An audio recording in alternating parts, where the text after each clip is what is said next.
ចាសួស្តីបងប្អូនទាំងអស់គ្នាថ្ងៃនេះនាងខ្ញុំសូមបង្ហាញជូនពីវិធីធ្វើទឹកត្រីផ្អែមឥឡូវយើងមកមើលគ្រឿងផ្សំទឹក1លីត្រស្ករស450ក្រាមទឹកខ្មេះ280មីលីលីត្រប៊ីចេង1/3 ស្លាបព្រាកាហ្វេអំបិល2ស្លាបព្រាបាយនិងទឹកត្រីចំនួន100មីលីលីត្រ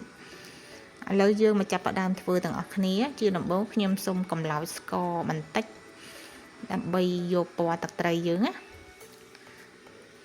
អូខេបន្ទាប់ពីកម្លោចស្ករបានមានពណ៌បន្តិចហើយខ្ញុំចាប់ផ្ដើមចាក់ទឹកដែលយើងត្រៀមទុកហើយហ្នឹងចូលទៅក្នុងហ្នឹងបន្ទាប់មកយើងដាក់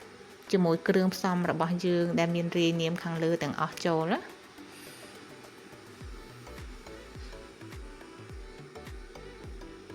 ហើយយើងចាប់ផ្ដើមកូរគ្រឿងយើងឲ្យវាសព្វរលាយហើយ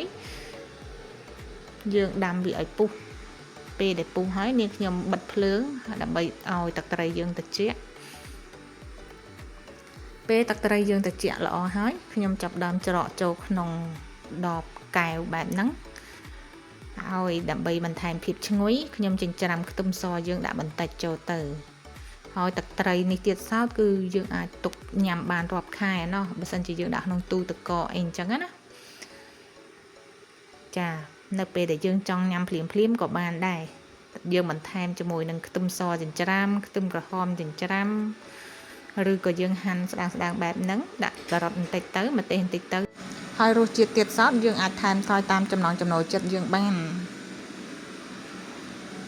ចាអរគុណច្រើនសម្រាប់ការទស្សនាហើយសង្ឃឹមថាជួបគ្នាជាថ្មីនៅវីដេអូក្រោយៗទៀត